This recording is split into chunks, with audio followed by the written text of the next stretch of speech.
कोल्हापूर शहर हे ऐतिहासिक, सांस्कृतिक त्याचबरोबर एक वारसा लाभलेलं शहर म्हणून ह्याला ओळखलं जाते. मी आता आहे शाहू मिल जवळ.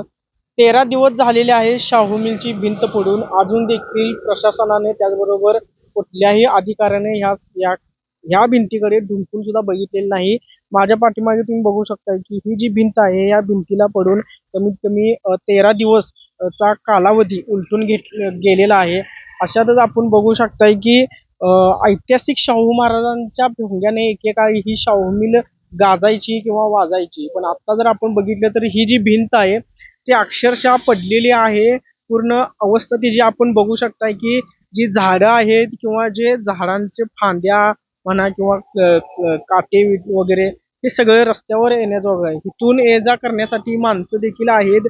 माणसांची घरं ह्याकडे जाताना आपल्याला दिसून येतात, परंतु ह्याकडे प्रशासनानं अजून काहीही लक्ष दिलेलं नाही असं आपल्याला दिसून येतंय. कोल्हापूर शहरातील ऐतिहासिक या ठिकाणी ही जी भिंत आहे ती पावसामुळे अचानक 7 जुलैला ही भिंत पडलेली आहे. त्यानंतर प्रशासनाने भिंतीचे पडलेले दगड फक्त बाजूला करण्याचे सोयीस्कर काम केलेले आहे. मात्र भिंती तशाच पडक्या अवस्थेत आपल्याला दिसून येतात. सध्या ही मिल वस्त्रोद्योग महामंडळाच्या ताब्यात आहे. जर आपण बघितलं सध्या पावसाळा सुरू आहे, ते तातडीने काम करणे सुद्धा तितकेच आवश्यक आहे. आपण जर बघितलं तर इथे तातडीने पक्के दगडाचं बांधकाम करणे सुद्धा गरजेचं आहे. मिलच्या सुरक्षेसाठी आणि पुढील पडझड रोखण्यासाठी कोसळलेला भाग तात्पुरत्यारित्या स्वरूपात लोखंडी पत्रे मारून बंदिस्त करणे अत्यंत गरजेचं आहे. मिलच्या आत काही वस्तू आणि मोकळी जागा असल्याने सुरक्षेचा प्रश्न सुद्धा मोठा ऐरणीवर आलेला दिसून येतोय. इथं जर बघितलं तर ही जी भिंत आहे ही त्याच्या पलीकडे ही जी भिंत पडलेली आहे त्याच्या पलीकडे जर बघितलं तर अत्यंत म्हणजे अत्यंत काळोख अंधार. रात्री जर 6 नंतर किंवा 7 नंतर गेलं तर काय सुद्धा दिसणार नाही अशी अवस्था आहे. आता सुद्धा पावसाळा आहे की आता सुद्धा दिसत नाही काय, पण एवढी अडचण आपल्याला इथे दिसून येते. ह्याच्या पाठीमागे ही पूर्णपणे ही भिंत होती.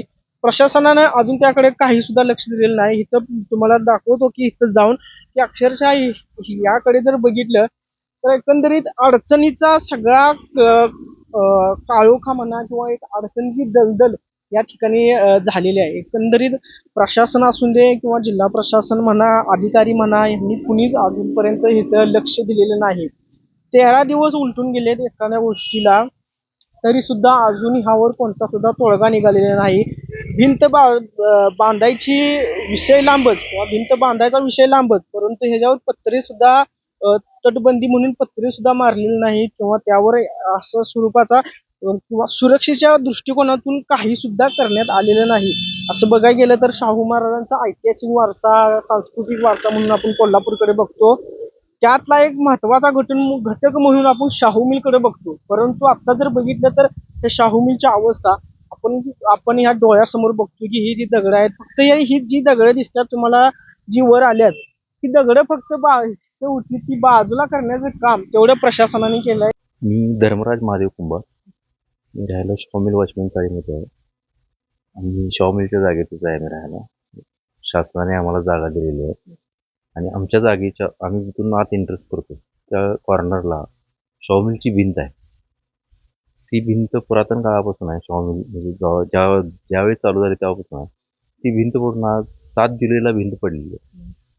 आज तारखेपर्यंत त्या भिंतीला कोणीही अजून त्याची दुरुस्ती केली नाही किंवा काय केलेलं नाही.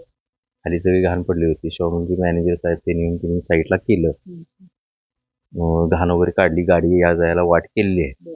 कॉर्पोरेशनचं JCB येऊन तिने पण जरा असं साईडला करून लावलं होतं.